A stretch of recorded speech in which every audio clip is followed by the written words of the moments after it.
You only have so much space to store your food storage. If you have a year's supply of food storage for, say, 4 or 5 people, it takes a lot of room to store that food, and it's a lot of work to keep it dated, rotated, and first in, first out, rotate on a first in and first out basis. It gets to be a chore to keep up with what you have, what you need, what to buy, but it's worth it, and you should all strive to have at least a year's supply of food storage. A lot of people can't do that, so for a lot of people, 3 months, 6 months is going to be the maximum amount of food storage. And 3 months, hopefully 3 months will see you through most disasters, and it should see you through most disasters. But what I see happening now, it's going to take a lot more than that, and you're going to have to become self-sufficient on your own property, meaning that you're going to be able to resupply your food storage. And you resupply your food storage via gardening and foraging. So it's a good idea to have some things to start your garden off in the correct way. It's a good idea to have a few basic tools put back, like rakes and shovels and hoes and different kinds of gardening tools put back. And you can buy these. You don't have to buy these new. You can buy these, you can find basic gardening hand tools cheaply at a lot of yard sales and flea markets, that you can find all kinds of gardening tools such as this for practically nothing. Pick all those up that you possibly can, and within reason. You'll need, if you have 4, 5, 6 people in your group, then that's going to be working in the garden, then it's a good idea too, if you can find those cheap enough, to buy double. Like if you have one person that has one garden hoe, double that to 2 garden hoes per person. At least try to get 2 of each thing for each person that's going to be working your garden area. Another thing you'll need is, that really comes in handy, is a wheelbarrow such as this one. You can get the ones that has the 1 wheel in the center.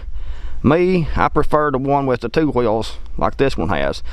Again, if you can afford it, if you can find it used especially, get 2 of these in case something happens to the one you have. These are extra for moving around compost, for moving around all kinds of things for your garden tools, compost, soil, different things for your garden. These makes it a whole lot easier than trying to carry that by hand. Again, I like the one with the 2 wheels such as this one because it's easier to balance, and I think it just works a whole lot better. Another thing you'll need is seeds. I like to keep my seeds inside something like a 5-gallon bucket with a gamma lid. As you can see, if I can get this lid off here, I'll show you what's inside the bucket. As you can see, have a lot of seeds in here. You need to get a good stockpile of seeds and store the seeds for food that you normally eat.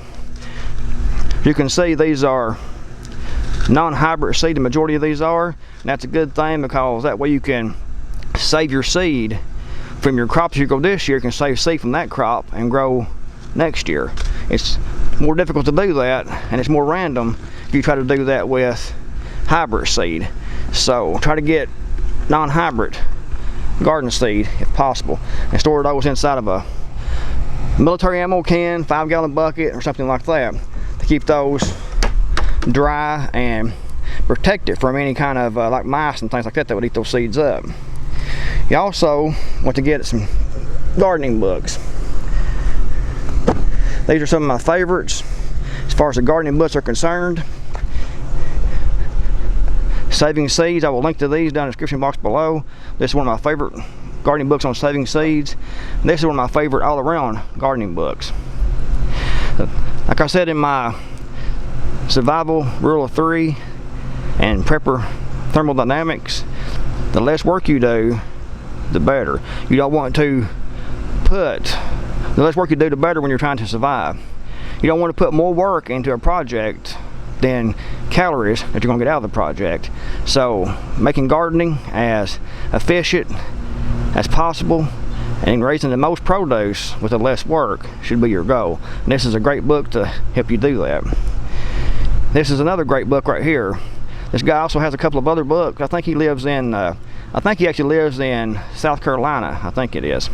But he has some other books on this same line, The Secret Gardening, I think he has a secret greenhouse and a secret livestock for survival book.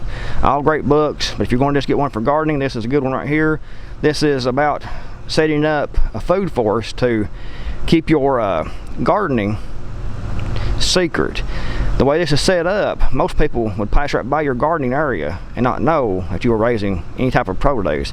So you can raise it and not have to worry about someone coming in and stealing it or looting your garden. It's also a good idea to get a book that is about growing vegetables in the state where you live. Now this here is probably where I'm going to lose a lot of people. A lot of people are really picky when it comes to gardening. They want to go completely organic, and organic gardening is great. There's nothing wrong with organic gardening at all, unless you're trying to keep yourself from starving to death, and especially if it's your first year gardening on the land where you are. If it's your first year gardening, you don't know your land it hasn't been worked for a few years, you haven't got enough organic matter into the soil, you're just tilling it up and trying to plant a garden to stay alive, and having some fertilizer, general purpose fertilizer or Miracle-Gro or a mixture of the two, such as this, to apply to the garden to help you grow, to keep you from starving to death, is a good idea. Worry about organic gardening later, once you get started, once you get your soil fertile enough to actually support your crop. But if you're just starting out at your first year and you're gardening to stay alive, then it's a good idea to have some chemical based fertilizers, general purpose fertilizer. When it comes to survival gardening, especially in a small space like a backyard or something like that, raised beds are great, but they have the disadvantage of anyone that passes by seeing your food growing in these raised beds are going to know that it's produce and food to eat that you're raising in the garden.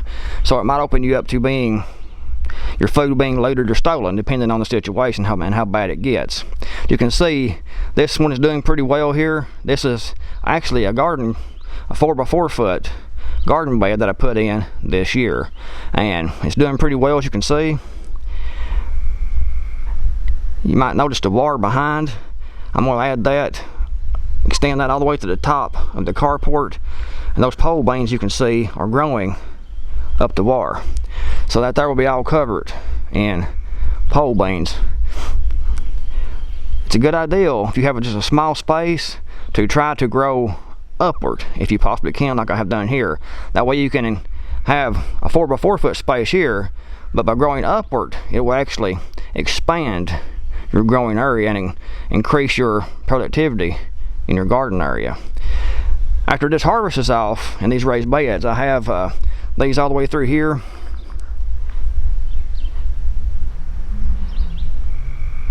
And when this harvest is off this year, I'm going to expand these upwards. These are 2x10s, and I'm going to expand these up 2 more high, 2x10s high, so it'll be about this high at the end for next year's growing season.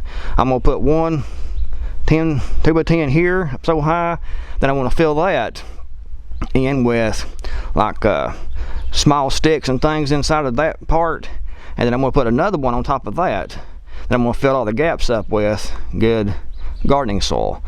That way it'll be deeper, be easier on my back to grow, and it will be able to, as the wood and things that I'm going to put in the middle part decompose, it will feed the plants, plus it'll help the plants, the beds, hold more water to save on having to water ever so often, or having to water so often, or as often, I'm trying to say. You have to look over me, guys. I've been down on my back for about 5 days here, so it's kind of rough getting around, and it's kind of hard to move and talk right now, and I'm doing the best I can for you all. But anyway, guys, that's just a few ideas on gardening for survival. Hope it helps. Hope you find it useful. If you did, give it a thumbs up. Be sure to like, share, and subscribe to this video, and be sure to check the description box below for any links to those books and a few other things I'm gonna put down there to make your life, your garden, your survival gardening more productive and your life more easier. Thanks for watching, guys. I'm the Creekmore. I'm out of here.